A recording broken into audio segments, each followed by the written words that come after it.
चलिए आइए आज हम लोग देखने वाले हैं कि इलेक्ट्रिकल एंगल और जो है मैकेनिकल एंगल में क्या जो है संबंध है उसके बारे में हम लोग जानेंगे। यहाँ से क्वेश्चन काफी सारा बनता है, अलग अलग तरीके से क्वेश्चन पूछा जाता है, इसको हम लोग अच्छे से समझेंगे। समझने से पहले जो चैनल पर न्यू है लाइक शेयर एंड सब्सक्राइब कर दीजिएगा, बेल आइकन को जरूर प्रेस कर दीजिएगा ताकि हर तरह का नोटिफिकेशन आपको मोबाइल पे मिलता रहे।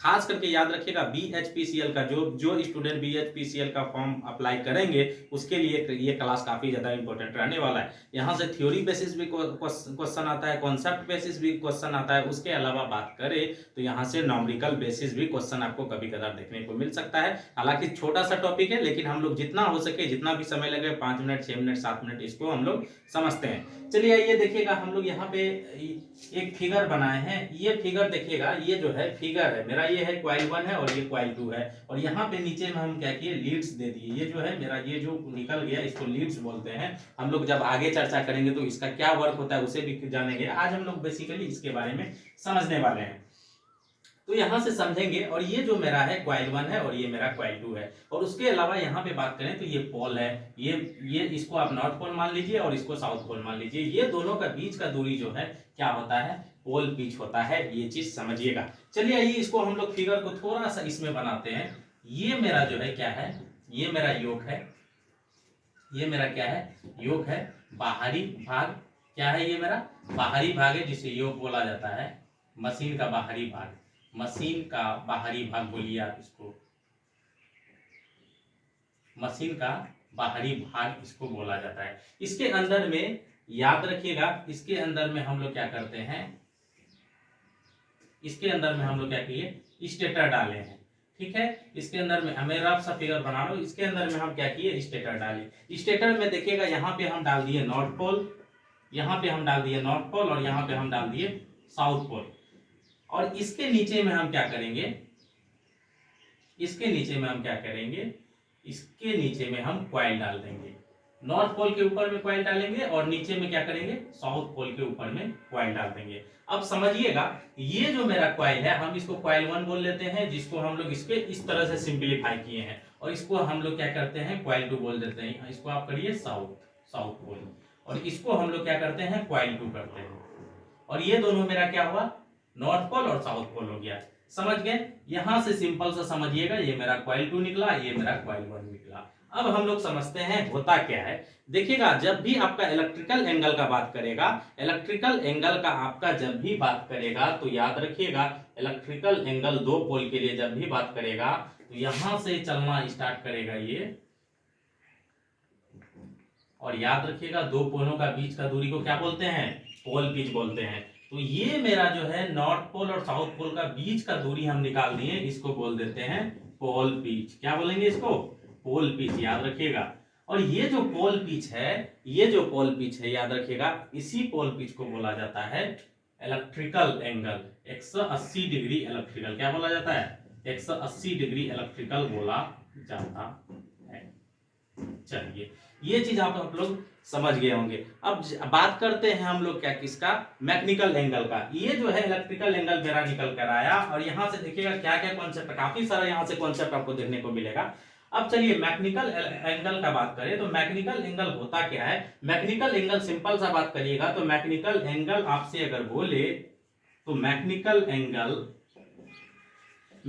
एंगल हमेशा हमेशा क्या होता है, 360 डिग्री होता है। याद रखिएगा, मैकेनिकल एंगल हमेशा 360 डिग्री होता है। चाहे आप पोल का डिस्टेंस बदलें या नहीं बदलें, उसे कोई फर्क नहीं पड़ता। मैकेनिकल एंगल हमेशा क्या होता है, 360 डिग्री होता है। अब हम लोग बात करेंगे मैकेनिकल एंगल होता क्या है। मैकेनिकल एंगल देखिए, यहां से स्टार्ट करें और यहां से जो है पूरा एक चक्कर, सिंपल सा समझिए, सिंपल भाषा में पूरा एक चक्कर मैकेनिकल एंगल हुआ। और हाफ चक्कर जो होगा वो होगा इलेक्ट्रिकल एंगल। और हाफ चक्कर के बाद क्या होता है, इलेक्ट्रिकल एंगल अपना डायरेक्शन चेंज कर देता है। याद रखिएगा, हाफ चक्कर के बाद अपना जो है इलेक्ट्रिकल एंगल डायरेक्शन चेंज कर देता है। तो यहां से जो है इसका डायरेक्शन चेंज हो जाता है।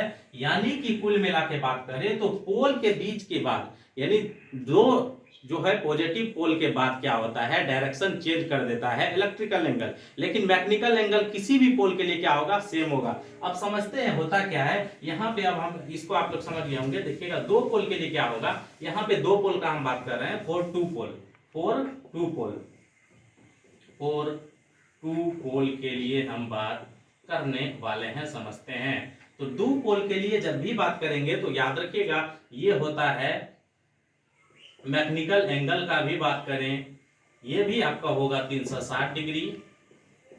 इलेक्ट्रिकल एंगल का बात करें, ये भी क्या होगा, ये भी होगा मेरा कितना 360 डिग्री, याद रखिएगा। क्लियर है? इसका मतलब ये हुआ कि दो पोल के लिए इलेक्ट्रिकल एंगल और मैकेनिकल एंगल क्या होगा, सेम होगा। लेकिन जैसे ही पोल बढ़ाएंगे तो ये हो जाएगा कितना, याद रखिएगा, तब हो जाएगा आपका इलेक्ट्रिकल एंगल हो जाएगा आपका ये हो जाएगा P इंटू 180, यानी पोल गुना 180, ये हो जाएगा इलेक्ट्रिकल एंगल। चलिए ये चीज समझ गए। इसका मतलब ये है कि इलेक्ट्रिकल एंगल क्या है, इलेक्ट्रिकल एंगल पोल पे निर्भर करता है। आपसे कभी कभार क्वेश्चन ये भी पूछा जा सकता है कि क्या मैकेनिकल एंगल पोल पे निर्भर करता है, तो आपको जवाब देना नहीं, सिर्फ और सिर्फ इलेक्ट्रिकल एंगल जो है पोल पे निर्भर करता है। आप कितना भी पोल डाल दीजिए, मैकेनिकल एंगल उस पर जो है निर्भर नहीं करेगा, सिर्फ और सिर्फ इलेक्ट्रिकल एंगल काम करेगा, इलेक्ट्रिकल एंगल जो है उस पर निर्भर करेगा। अब समझते हैं, जैसे ही हम पोल बढ़ाएंगे इसका मतलब इलेक्ट्रिकल एंगल तो बढ़ेगा, लेकिन क्या होगा, मैकेनिकल एंगल बढ़ेगा, कहिएगा नहीं। तो इसका मतलब जो है, अब इससे संबंध क्या निकाल सकते हैं, अब देखिएगा, जैसे ही पोल बढ़ाएंगे हम कर लेते हैं दो पोल की जगह, यहाँ दो पोल का बात करिएगा तो ये क्या हो जाएगा 360 निकल कर आ जाएगा इलेक्ट्रिकल एंगल। लेकिन अब जैसे ही करते हैं पोल का संख्या बढ़ाते हैं, चलिए पोल कर दीजिए आप 4।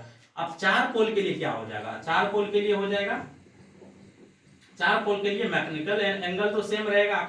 आपको मैंने पहले भी बोला कि मैकेनिकल एंगल मेरा क्या होगा, सेम रहेगा 360। लेकिन जैसा ही इलेक्ट्रिकल एंगल का बात करेंगे तो इलेक्ट्रिकल एंगल मेरा क्या होगा, P इंटू 180। इसका मतलब पोल का जो संख्या है वो कितना है, 4 हो गया है। अब तो यहाँ पे आप पोल का संख्या रखिएगा 4, तो ये निकल कर आ जाएगा 180 गुना 4, तो ये हो जाएगा 720 डिग्री। इसका मतलब जैसे जैसे पोल बढ़ाएंगे तो क्या होगा, मेरा इलेक्ट्रिकल एंगल क्या होगा, इलेक्ट्रिकल एंगल बढ़ता चला जाएगा, लेकिन मैकेनिकल एंगल नहीं बढ़ेगा, मैकेनिकल एंगल सेम रहेगा।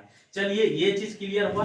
अब चलिएगा मेन चीज यहाँ से क्या क्या पूछता है, इसको हम लोग फटाफट समझते हैं। सबसे पहले आपसे रिलेशन पूछा जाएगा कि इलेक्ट्रिकल एंगल और मैकेनिकल एंगल में क्या होता है। तो हम लोग क्या करेंगे, किसी भी पोल के लिए, फॉर एनी पोल, तो यहां सबसे पहले जो मेरा रिलेशन आएगा, electrical angle greater than is equal to mechanical angle. ये जो है सबसे बड़ा यहां से जो है इसका रिलेशन निकल कर आ जाएगा, याद रखिएगा, यहां से जो है रिलेशन निकल कर आ जाएगा। सिर्फ और सिर्फ एक कंडीशन में जो है मैकेनिकल एंगल इलेक्ट्रिकल एंगल का बराबर होगा, जब दो पोल होगा। लेकिन जैसे ही पोल बढ़ाएंगे तो इलेक्ट्रिकल एंगल क्या होगा, बढ़ता चला जाएगा, लेकिन मैकेनिकल एंगल क्या होगा, बढ़ेगा।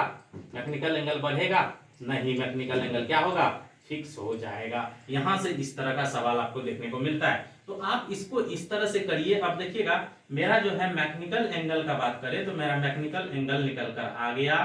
चलिए हम लिख देते हैं इलेक्ट्रिकल एंगल बराबर हम लिख दिए क्या, P इंटू 180 लिख दिए, कहिएगा हाँ लिख दिए। और हम क्या किए, इलेक्ट्रिकल एंगल के जगह दो पोल के लिए क्या करेंगे, हम मैकेनिकल एंगल अगर लिखते हैं तो मैकेनिकल एंगल हम क्या करते हैं, 180 360 के बराबर करते हैं, तो ये हो जाएगा मैकेनिकल एंगल कितना हो जाएगा, मैकेनिकल एंगल 360 आ जाएगा, कहिएगा हाँ आ जाएगा। ये दोनों को हम बराबर करते हैं, ये दोनों को क्या करते हैं, तो बराबर करते हैं। चलिए ये दोनों को बराबर करिए, तो इसका मतलब है कि दो पोल के लिए मेरा क्या होगा, सेम होगा। तो आइए अब करते हैं इलेक्ट्रिकल एंगल बटे मैकेनिकल एंगल।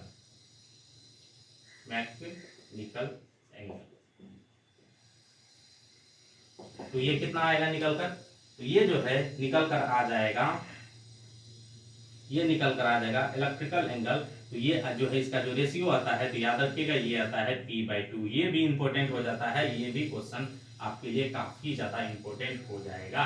इलेक्ट्रिकल एंगल जो है क्या होगा, उसका पोल क्या होगा, दोगुना हो जाएगा। रेशियो का बात करेंगे तो पोल क्या होगा इलेक्ट्रिकल एंगल का, दोगुना हो जाएगा। ये भी रेशियो निकल कर आता है। आपसे ये भी सवाल कई बार पूछा गया है, इलेक्ट्रिकल एंगल बटे मैकेनिकल एंगल का क्या होता है। तो याद रखिएगा, इलेक्ट्रिकल एंगल बटे मैकेनिकल एंगल क्या होता है, पोल बाय टू होता है। उसके अलावा पूछा जाएगा कि कितने पोल पर इलेक्ट्रिकल एंगल और मैकेनिकल एंगल बराबर होगा। तो याद रखिएगा 2 पोल पर। और उसके अलावा बात करें तो जैसे जैसे इलेक्ट्रिकल एंगल को क्या करेंगे, बड़ा होगा।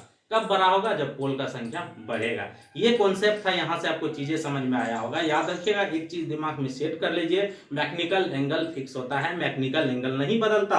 मैकेनिकल एंगल 360 होगा ही होगा। उसके अलावा जो भी चेंजिंग होगा इलेक्ट्रिकल एंगल में होगा। इलेक्ट्रिकल एंगल कितना होगा, तो कहिएगा 360 होगा मिनिमम, और मैक्सिमम मैक्सिमम मैक्सिमम आप जितना ज्यादा पोल बढ़ाएंगे तो क्या होगा, इलेक्ट्रिकल एंगल उतना ज्यादा बढ़ेगा। 4 पोल करिएगा तो कितना होगा, P गुना 180, 720 होगा। 8 पोल करिएगा तो कितना होगा, 8 गुना 180।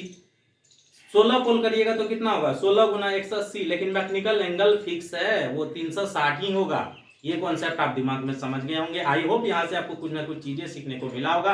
यहाँ से नॉमेरिकल बेस, थियोरेटिकल बेस या फिर कॉन्सेप्चुअल बेस क्वेश्चन देखने को जरूर मिलता है। Bye bye, take care, have a nice day, जय हिंद।